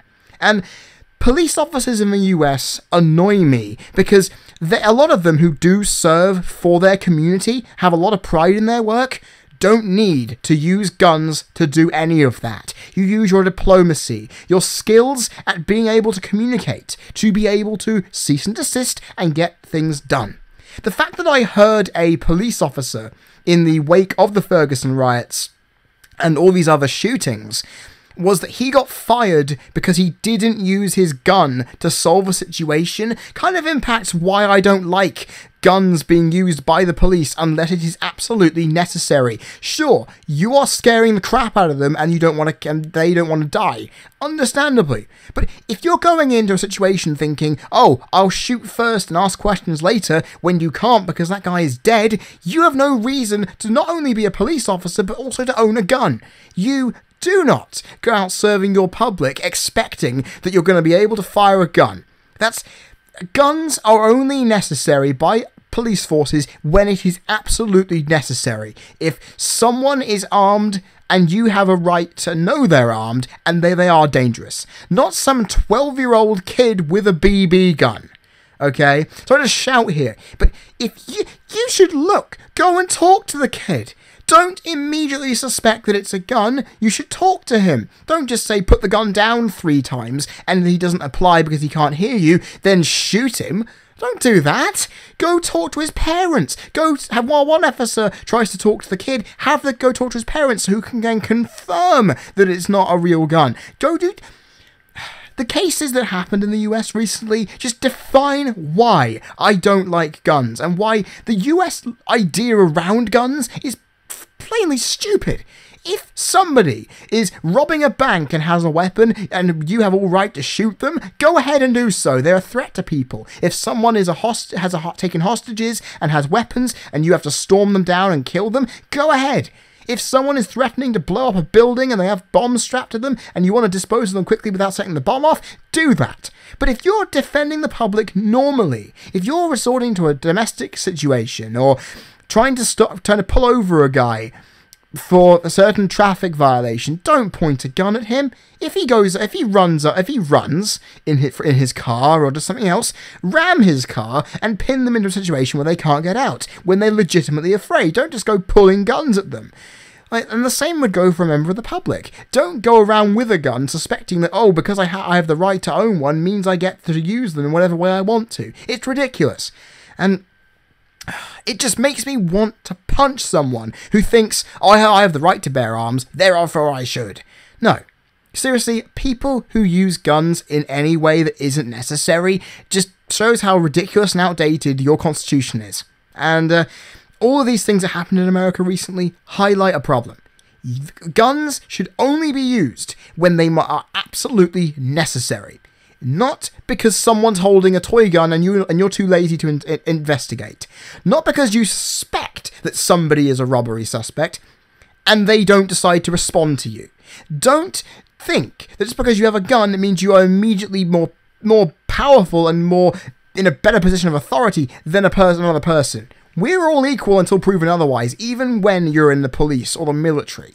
We're all the same. We're all people. And the fact, again, that these crimes are being done against African Americans who are already oppressed by your policing ability makes me think, don't do anything like that. Don't immediately suspect that someone who is of a certain skin color or a certain idea is immediately a threat.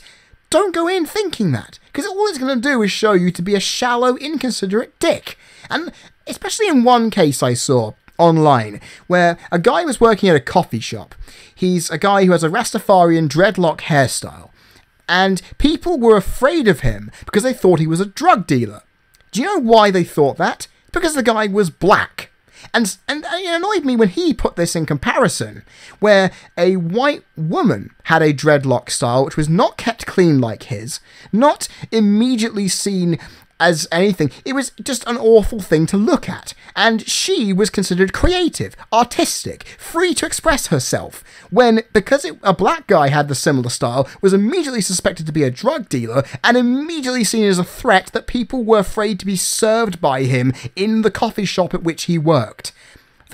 That's ridiculous. I'm sorry to anyone who's not heard this before, but that is ridiculous. Racial profiling and the idea around guns in authority is one of the main reasons I actually was afraid of being in America, in New Orleans, for WrestleMania. Thankfully, I didn't have to run into any problems, because, well, again, I'm not going to get racially profiled, but the fact is, being with Rico is one of those things I was worried about, where someone would end up doing something to him. And that's a major problem. And then I end up thinking, I'm worried that someone is going to shoot me out here. Like, I was paranoid about that in New Orleans. I mean, it didn't happen, which I'm very happy for, because I think people realised I'm just a tourist and it was inevitably not going to be a problem. But it made me question what I was going to say to people. And I was like, I don't want to do that. I don't want to look over my shoulder worried that someone's going to shoot me. And looking at how African Americans feel, this happens to them a lot, that no matter what they do, they're paranoid, because if they do anything out of touch, they're going to get shot by the police, they're going to get shot by people, they're immediately going to be suspected of wrongdoing when there's no evidence. And the stuff that happens in America that I hear on my news is ridiculous, and I'm hoping, America, after what's happened with all this crap, you get something sorted, because it is stupid in modern day that we still have racism happening, that we still have this crap going on. And modify your constitution. Make an amendment to your constitution that tones down the gun use. Make your country more pleasant by accepting all kinds of people. Don't be dicks. And I have to say this to not just people I know of American society who have had some opinions that have pulled me the wrong way in the past on these situations, but it's to everyone in America. You say you're the land of the free and the land of opportunity. Give people of different skin colours opportunities. Give people who are being oppressed a chance to speak and not immediately think that they're a threat.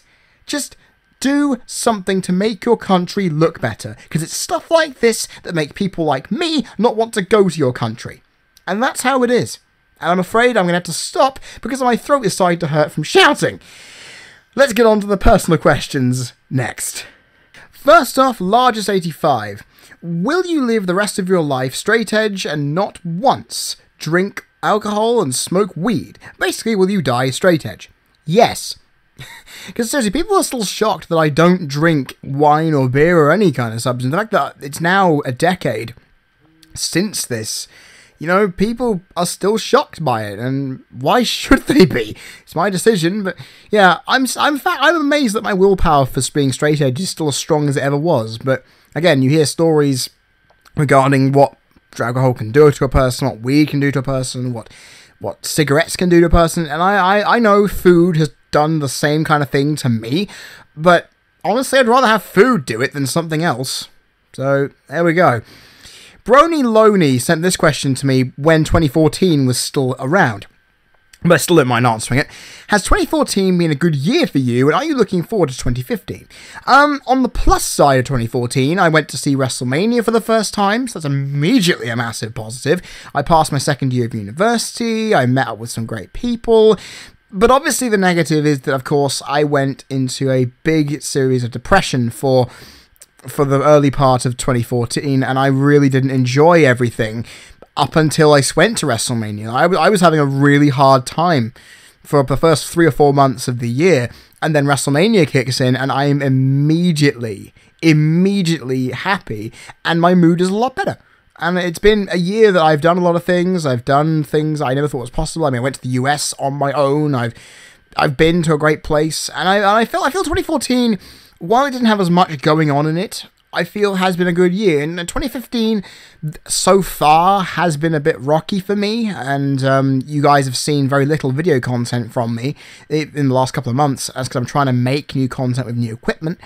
And inevitably, it's proving a very hard struggle. I'm trying to learn to do new things, and it's really proving quite challenging. So, you know, 2015, I hope will be a fantastic year. Because, of course, I will hopefully graduate from university. I will be off into the job market. I'll be looking at myself in a bit better light, hopefully that I can get employment, and hoping that everything works out well, that nothing really bad happens in 2014. I mean, also 2014 also highlighted because I lost my dog as well in 2014, which is a really tragic thing. And honestly, you know, 2015 hasn't had anything seriously bad happen so far, so hopefully the rest of the year turns out to be good too. But 2015, I hope you do good to me, because 2014 tried to not do very good at the beginning, and it nearly resulted in a lot of negative things. So hopefully you can keep doing well and it all works out. Finally, William Burton, ending off my Q&A with this. Do you see yourself having a wife and kids in the near future? Well, I'm 23, so people would think that I would already be a person who has either been in relationships or has had a relationship at some form that is still going. I don't. I don't get out much, so understandably I don't have a lot of social connections with a lot of things. And the thing is, I do want to have a wife and kids someday.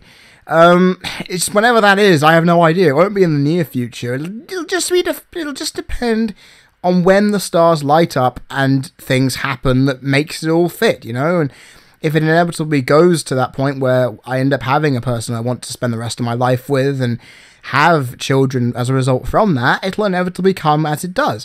And I'm just going to have to wait and see, you know, because I'm a person who wants to get everything in order before focusing on getting myself into a relationship and stuff like that, which is probably explaining why I haven't had any for a good amount of time in my life. In fact, none, actually.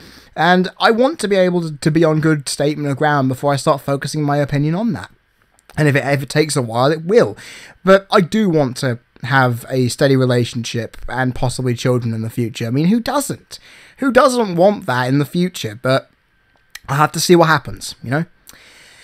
And guys, that's it. It's been late, but it's been done. I hope you guys have enjoyed the answering these questions. And you know what? The next Q&A, I'm not announcing the date of it here, but I will announce it when it comes. You know, I'm going to think I'll do one of these every 2 or 3 months in the same kind of area now. The next time I have a complete break from university will be in the spring sometime.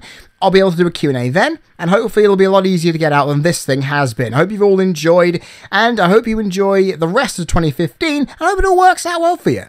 I have been Freddie Thomas, you've been people listening. This has been the Q&A video for the CC Network, and I'll see you all next time. Cheers!